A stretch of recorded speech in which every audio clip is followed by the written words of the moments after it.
جلدی سونا بہت ہی احسن عادت ہے، اور جو لوگ ایسا نہیں کرتے وہ بہت بڑی تکلیف میں پڑیں گے، کیونکہ یہ ایک سائنسی طور پہ بھی اب تو پروو ہو چکی ہے کہ آپ جب بھی نیند کو کمپرومائز کرتے ہیں اس کا ڈائریکٹ تعلق آپ کے برین سے ہے۔ اور بڑی قیمتی ریسرچ آپ کے سامنے رکھنے لگا ہوں۔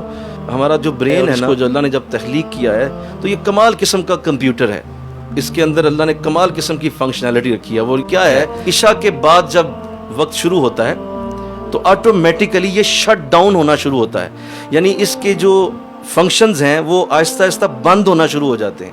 اس کو آرڈر ہو جاتا ہے کہ اب رات کا وقت ہے، تمہارا کام اب نہیں ہے، اب تم نے سونا ہے، ریسٹ کرنا ہے، اپنے فنکشنز کو شٹ ڈاؤن کرو، کیونکہ رات کا وقت نیچرلی آرام کا وقت ہے۔ قرآن میں بھی اللہ نے کہا رات ہم نے آرام کے لیے بنائی ہے۔ اس کی مثال یہ ہے جیسے ایک بہت بڑی فیکٹری ہو جس میں 1000 کمرے ہوں، اور ایک بندہ ایک طرف سے شروع ہو اور اس کی لائٹیں آف کرنا شروع کر دے۔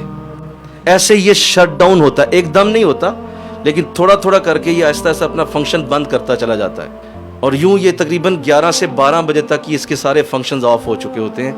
لیکن جو شخص اس کے الٹ کرتا ہے، وہ اس کو جگاتا ہے، تو یہ اس کے اگینسٹ چلے گا۔ پھر یعنی دماغ سے جو انسٹرکشن آ رہی ہے وہ یہ آ رہی ہے کہ اس کو بند کر دو، وہ کہتا ہے نہیں جاگو، دماغ اس بٹن کو آف کرتا ہے، یہ پھر آن کر دیتا ہے، وہ آف کرتا ہے، یہ پھر آن، اس طرح وہ فلکچویشن چلتی ہے۔ جس طرح دو تاریں آپس میں جب ٹکراتی ہیں تو ان میں سے جب وہ فلکچویشن شرارے نکلتے ہیں، ایسے دماغ کے اندر تاروں کی آپس میں ٹکراؤ شروع ہو جاتا ہے۔ اور پھر کیا ہوتا ہے کہ وہ مسلسل جب وہ ایسا کرتا رہتا ہے، 12 1 بجے 2 بجے تک جب وہ جاتا ہے یہ عمل، تو دماغ ویسے ہی اپنا فنکشن چھوڑ دیتا ہے۔ وہ کہتا ہے ٹھیک ہے اب تو جو مرضی کر، اب اس کو نیند آئے گی نہیں۔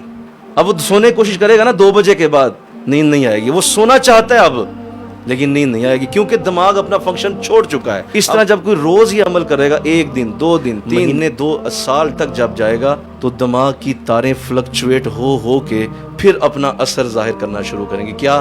کیونکہ اس کی ایک ایک وائر کا تعلق آپ کے جسم کے کسی نہ کسی حصے کے ساتھ ہے۔ وہ وائر جو فلکچویٹ ہوئی تھی، ہو سکتی وہ میدے کی تھی، وہ میدا آہستہ آہستہ کام کرنا چھوڑ دے گا۔ لبلبے کے ساتھ تعلق تھا، لبلبے کا کینسر پیدا ہو جائے گا۔ جگر کے ساتھ تعلق تھا، برین کی اس وائر کا جگر کے اندر کینسر پیدا شروع ہو جائے گا۔ یہ گردے ڈائلسس شروع ہو جائیں گے۔ کیوں؟ آپ کا برین کنٹرول نہیں کر پا رہا گردوں کو۔ یہ ساری کی ساری فنکشنلٹیز یہاں سے اٹھ رہی ہیں۔ دل کا کام صرف بلڈ کو پمپ کرنا ہے، اور وہ کچھ بھی نہیں کر سکتا، سارا کام آپ کا برین کر رہا ہے۔ اور برین کو نیند کی ضرورت ہوتی ہے، آرام کی ضرورت ہوتی ہے۔ اور دیکھو ہمارے لوگ کیا کر رہے ہیں۔ یہاں جناب مارکیٹیں 12 بجے کھلتی ہیں رات کے، اور ان کے تو برتن ہی کھڑکنے شروع ہوتے ہیں رات 10 بجے کے بعد کہ اب کھانا پک رہا ہے جی۔ تو بتاؤ ہماری قوم نے بیمار نہیں ہونا تو کیا ہونا؟ تو کیسے آپ برکت پائیں گے؟ کیسے آپ تہجد پڑھیں گے؟ کس طرح آپ فجر پڑھیں گے؟ سوال ہی پیدا نہیں ہوتا۔ تو اپنے گھر میں ایسا نظام بنائیں، انشاءاللہ کہو